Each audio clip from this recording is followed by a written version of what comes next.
महाराष्ट्र में भक्त हुए श्री त्रिलोचन जी, परम संत सेवी, श्री पंडरीनाथ भगवान के चरणों में ही रहते थे। पति पत्नी दोनों निवास करते थे, उनके कोई संतान नहीं थी, तो इसलिए उन्होंने जीवन भर क्या नियम अपनाया कि जो भी धन आदि उनके पास था, जो भी वैभव था, उन्होंने वो पंढरपुर आने वाले वैष्णवों की सेवा में खर्च करने का उसका मन बनाया कि यहां इतने दर्शनार्थी आते हैं, सबका भोजन प्रसादी सामग्री हमारे घर में बना करेगी।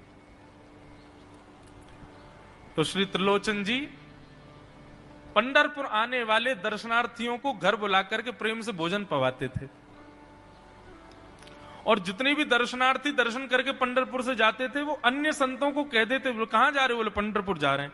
बोले भैया पंढरपुर जा रहे हो तो त्रिलोचन जी के यहां जाना, उनके यहां भोजन प्रसादी बहुत बढ़िया संतों के अनुकूल बनाते हैं। बड़ी ख्याति हो गई महाराज जी, अब तो जितनी भीड़ पंढरपुर विठल मंदिर में, उतनी भीड़ त्रिलोचन जी के घर के बाहर संतों की, दर्शनार्थियों की, सब प्रसाद पाने के लिए जाते।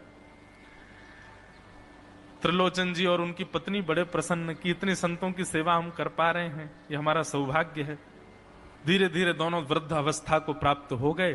दोनों वृद्ध हो गए तो अब इतनी सामग्री बना नहीं पाते, कोई सेवक नहीं था, स्वयं बनाते थे पति पत्नी मिलकर के। अब तो ऐसा हो जाता, कभी कभी दाल लग जाती, जल जाती, रोटियां सेकते तो रोटियां जल जाती।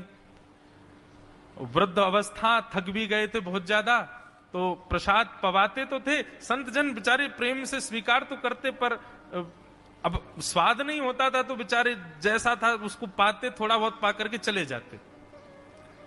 धीरे धीरे संतों का आगमन अब कम होने लगा। त्रिलोचन जी इस बात से बड़े परेशान हो गए, बोले भैया संत हमारे घर से आना बंद हो गए, हम क्या करें? तो श्री त्रिलोचन जी महाराज ने बाहर एक बड़ा सा कुछ होर्डिंग जैसा लगा दिया, उस पर लिख दिया कि अंदर कोई संत सेवा आदि के लिए एक सेवक की आवश्यकता है, अगर किसी के अंदर सेवा भाव हो तो वो आकर के भीतर संपर्क करे। सेवा, ब्रजवासी सेवा, गौ सेवा, इन सब सेवाओं के प्रकल्प में यदि आप सेवक की कामना करोगे तो कहीं ना कहीं किसी ना किसी रूप में ठाकुर जी आएंगे सेवा के लिए। त्रिलोचन जी ने बाहर लिख दिया कि भाई संत सेवा के लिए सेवक की आवश्यकता है, यदि कोई सेवा भावी सेवा करना चाहता है तो भीतर आके संपर्क करे। अब ये बोर्ड पढ़ लिया हमारे श्री पंडरीनाथ भगवान ने, और श्री विठल भगवान एक छोटे से बालक का रूप धारण करके त्रिलोचन जी के यहाँ पहुंच गए।